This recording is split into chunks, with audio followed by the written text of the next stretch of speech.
Alireza fails to win. Once again. We've got one d4 on the board.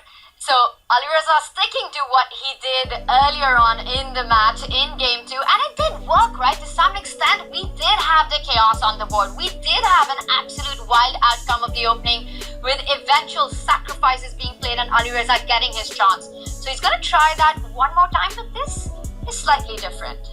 Yeah, no London system. This time he managed to make it over the Rubicon, putting the bishop on g5. The problem, Tanya, is that the conventional approach here is to put a queen on f3 and then to trade twice on f6, and that is a terrible approach in a must-win game because that leads to a very drawish endgame that's been studied.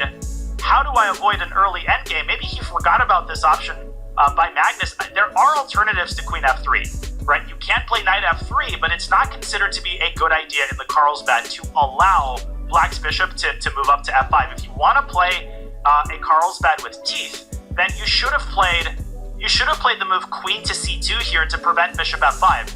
Once you've played e3, it's really hard to avoid an endgame without getting a toothless middle game. Alireza is thinking, and we know exactly why. Whoops. What do you do? I think he's thinking a move too late. Daniel, what are the chances of him actually mixing this up early on in the opening? Because knight f3 really is the way to go. You cannot allow Black to get that bishop out to f5, controlling this diagonal, unless you've got some sort of a prep, some sort of an idea up your sleeve. Or, what I've been saying is all wrong, and this is the great idea that Alireza had for his must-win game. Putting the knight on e2, potentially heading over to g3. Yeah, I mean, he's just trying to get a position. If we could pull up an analysis board, I think some people in the chat will already find this to be familiar, but what I was talking about, the main line is queen f3, bishop g6, and bishop takes f6, but this triggers an early queen exchange. This is a great line to play if you want to minimize your risk and play for a small advantage for white. This has been studied since the 90s, and Magnus is not going to lose this position with Black. I mean, he knows this very well. This is exactly up his alley. So Alireza was just spending some time trying to find a way to avoid the theory. He's come up with knight e2, but this smells. This doesn't seem like the kind of thing he wanted to get. Magnus is a very comfortable position now. Bishop to d6. Looks good. Knight b to d7. And a big problem, Tanya, is that if white completes the knight maneuver, if white plays knight to g3, the bishop on h4 is going to be like, well, what about me? There might be no bishop on h4. Because of the threat of g7, g5. So this knight on e2 is really awkward, and I'm interested to see how Alireza solves all of these problems in the next couple moves. And maybe bishop f2?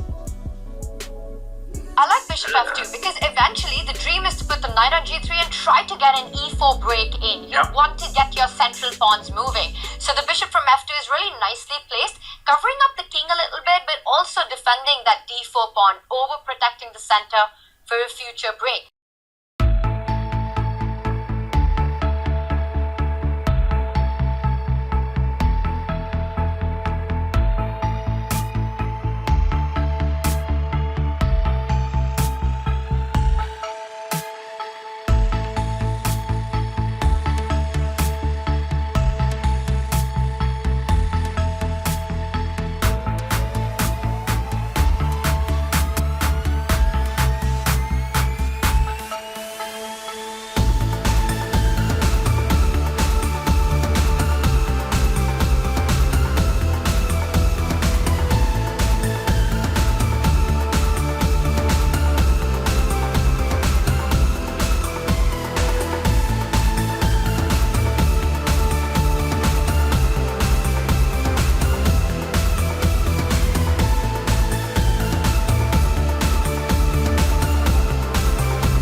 Oh take my that back. gosh! What just happened? He missed it. Magnus Carlsen reacts. He missed this Oh, resource. no, he He missed cannot rook believe G3. it. Look at him. Oh my gosh, I jinxed him, and rook to g3. Why is that so scary? Not only does it stop rook g2, but now the g-pawn is free to move about the cabin. The seatbelt sign has come off. And No. Magnus can't believe it. I cannot believe it either. We will be in our commentator chairs for a little bit longer. It's now just dead loss for black, or is it? Magnus needs to find some way to convert that e-pawn into something tangible. This is insane. And Daniel, No you're way. gonna tell us how. What did he miss once this is over? Because moves are coming in Wait. fast and quick right now. How do you win He this, offers though? a rook trade. Rookie The won, e3 another under money attack. move. Another money move, rookie won by Firouzja. Magnus has no moves here, and the g-pawn is going to promote. Alireza is going to win? No freaking way. It's coming in. It's only the clock. He's got 6 seconds on the clock. He has to do this. Can Alireza do the impossible? Can he come back from this position?